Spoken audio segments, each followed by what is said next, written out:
A fed-up Republican congressman said what a lot of us have been saying for quite some time now.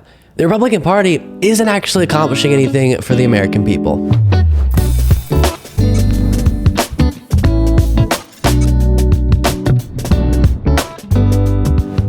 I have for you a pretty remarkable clip of Republican Congressman Chip Roy on the House floor, essentially saying, hey, my party sucks.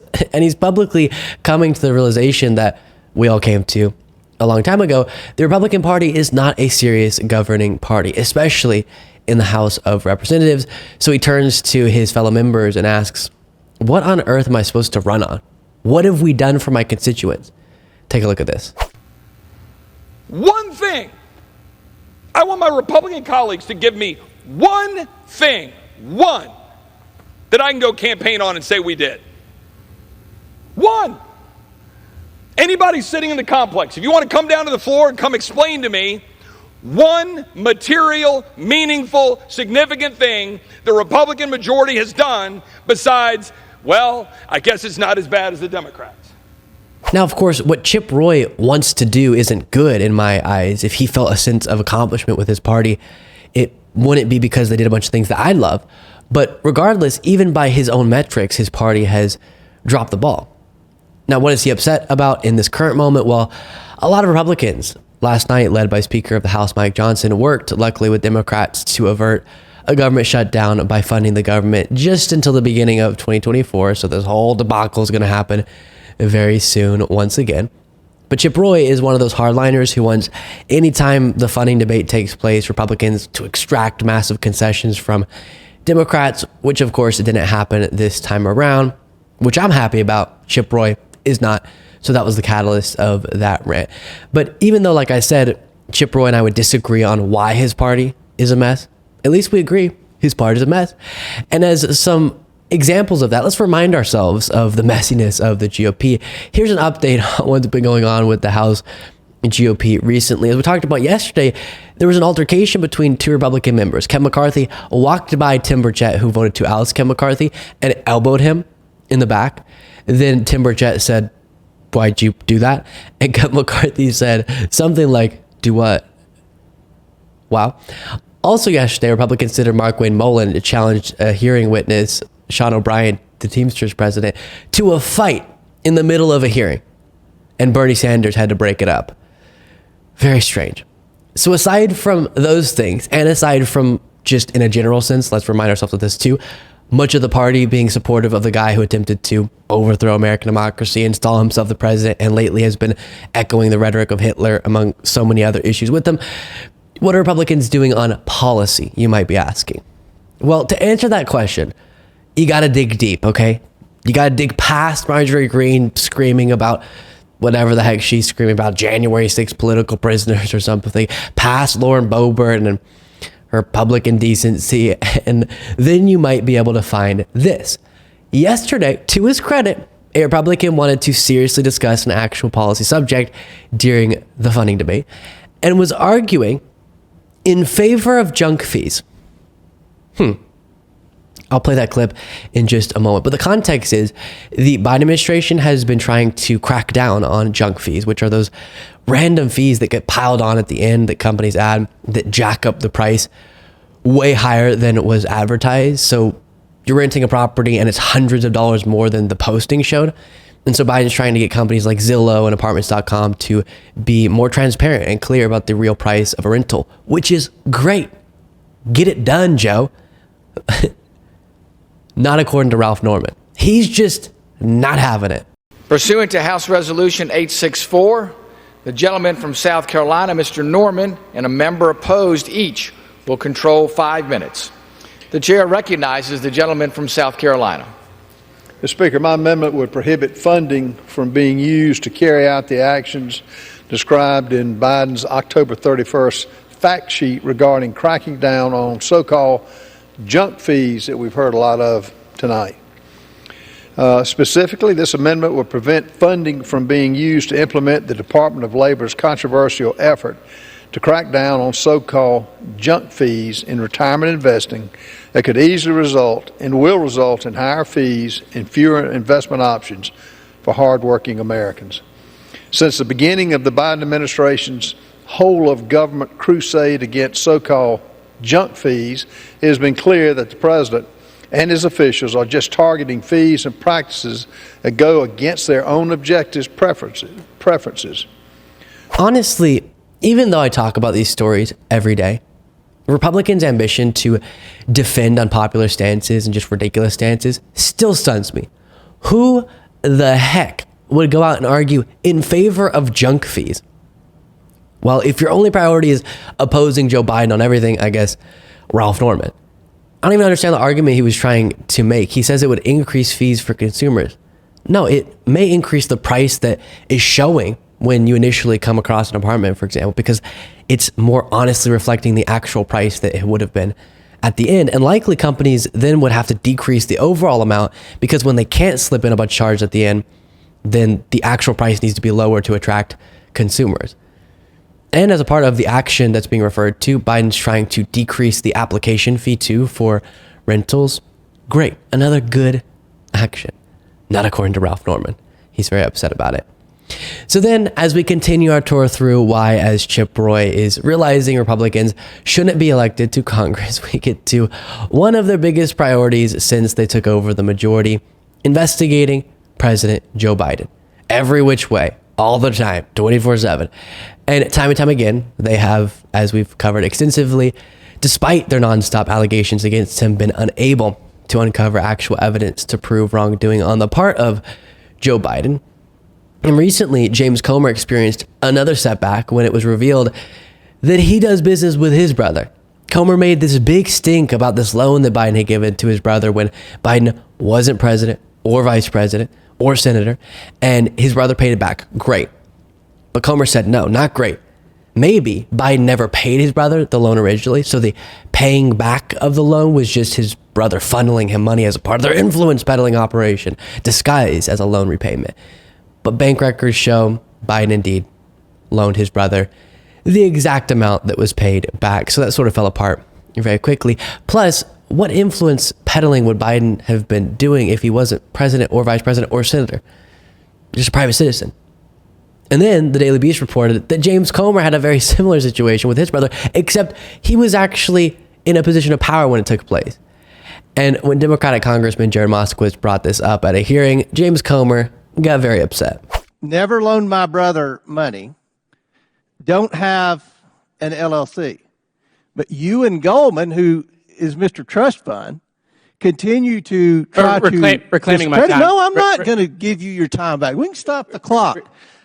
You all continue to, you look like a Smurf here just going around and all this stuff. Now listen. Mr. Chairman, I'm going to tell you something. Hold on. If we're not on time, we spew disinformation. You have gone on TV and said the president did something illegal.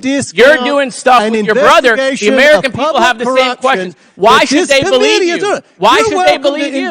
Why should they believe you? There's a different rule for the president. There's a different rule for you. Why should they believe what you're saying, Mr. Chairman? Why? You go on Fox News and say loans and deals are a way to evade taxes. We don't know that's what you're doing or not. We don't know.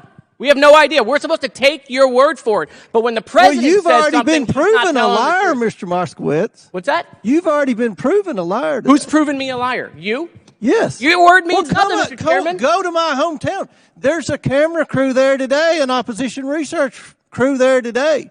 Mr. Chairman, this seems to have gotten under your skin. I'll pay for your ticket. I think the American people have lots of questions, Mr. Chairman, and perhaps you should sit maybe for a deposition. I will be happy. I will sit with Hunter Biden and Jim Biden, and we can go over our LLC. That'll be great. I'll make sure the ranking member is happy that you'll sit at a table. Mr. Chairman, I make a point of order that we should return to regular order.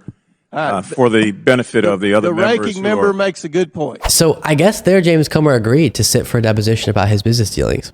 That would be hilarious.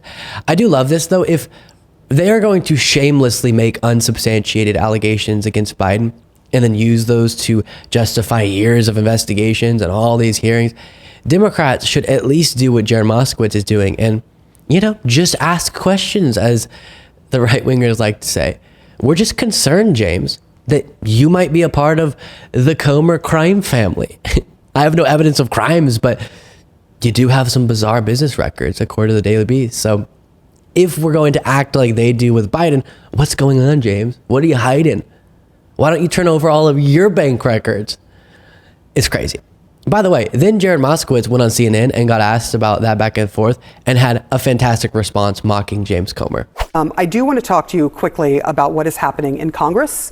You had a bit of a spat, if you will, and I hate to go from something that is so serious to something that seems trivial, but there is work to be done in Congress. I want to just quickly play what Representative Comer and you were talking about yesterday during a committee. That is bullshit. You look like a Smurf here just going around and all this stuff. You're doing stuff with your brother. The American people have the same questions. Why should they believe you? You've already been proven a liar. Who's proven me a liar? You? Yes. It was a very uncomfortable exchange. I don't think I've ever heard anyone use the word Smurf on the Congress, on the floor there. What the heck happened here, and how will you ever be able to work together to find solutions for the American people? Well, look, I think the chairman and I are becoming fast friends. I mean, look, I work with Republicans all the time. I worked in the Republican administration. I know how to be a bipartisan guy. But unfortunately, what the chairman has done for the last several months is he's gone on television trying to paint this idea that Joe Biden, when he was not in office, who did a loan with his brother, did something wrong. And he has no evidence to show that. And all I was trying to do was to treat the chairman with the same rules. Right, which is he did business with his brother. I'm not saying the chairman did anything wrong. Maybe he did, maybe he didn't. Perhaps, if innuendos, and that's what the chairman has been doing every night on Fox News. And so I just wanted to point out to the American people the hypocrisy. Obviously, the chairman clearly needs a mental health day, so I hope he gets that. But yeah, how he reacted, in my opinion, has shown the chaos that Republicans have been in for the last 10 months. You know, I've said it for a long time. Democrats need to be able to play the game a little bit more. Only honestly, but do the trolling, do the mocking, do the soundbiteable moments. And that's what Jared Moskowitz does really well. Because then Republicans will hopefully be a little bit more hesitant to so shamelessly play politics dishonestly like they do. If they know at each one of their political stunt hearings, for example, they will have a Jared Moskowitz sitting there calling out their nonsense, they may be a little less excited about holding them. Which, by the way, case in point, it was reported that James Comer, as we talked about, doesn't want to hold any more public impeachment inquiry hearings into President Joe Biden because of how badly the first one went. One of the witnesses said he didn't think there was enough evidence for impeachment. Democrats ran circles around Republicans. And afterwards, James Comer was admonished by members of his own party for how it went. The reason is we had strong Democrats shutting down the Republican nonsense the entire time. And last thing we'll look at as we complete our tour through the Republican mayhem in the House of Representatives. Here's Republican Congressman Clay Higgins perpetuating his conspiracy theories about the January 6th insurrection during a hearing with FBI Director Christopher Wray. If you are asking whether the violence at the Capitol on January 6th was part of some operation orchestrated by FBI sources and or agents, the answer is emphatically You're saying not. no? No. You're saying no? Not Okay. violence orchestrated by Let's move FBI on. sources or agents. Are you familiar with you know what a ghost vehicle is? Director of the FBI certainly should. You know what a ghost bus is? A ghost bus? Ghost bus. I'm not sure I've used that term before. Okay. Well, it's pretty common in law enforcement. It's a vehicle that's used for secret purposes. It's painted over. These two buses in the middle here, they were the first to arrive at Union Station on January 6th, 0500. I have all this evidence. I'm showing you a tip of this iceberg. Mr. Chairman. These two buses Mr. are painted completely white. Point of order. This is a very significant hearing, Mr. Chairman, and these buses are nefarious in nature and were filled with FBI informants dressed as Trump supporters. And deployed onto our Capitol on January 6th. Your day is coming, Mr. Wray. Point, Mr. Higgins. He says, your day is coming, Mr. Wray. A very strange threat. If you're not familiar, there's this right-wing conspiracy theory that January 6th was orchestrated by the FBI to make Trump supporters look bad. And obviously there, Christopher Wray is denying that. There's no evidence of that claim. And Clay Higgins' big bombshell, I guess, is a bus that was all white. Okay. And it is insane that people bend their minds into pretzels to put the blame of January 6th anywhere other than where it goes. Trump lied a bunch. His supporters believe the lies. They attack the Capitol. End of story. Before you go, don't forget to become a member at lukebeasleyshow.com/membership and get access to the daily bonus show. Also, subscribe to the dang channel. Thank you very much. That's free, very helpful. Subscribe. Plus, follow me on Threads at Luke Beasley Official, Instagram at Luke Beasley Official, and X at Luke P. Beasley. Plus, sign up for the Beasley Brief, a daily morning newsletter that summarizes the previous day's events by going to lukebeasleyshow.com/brief. And I'll talk to you all next time.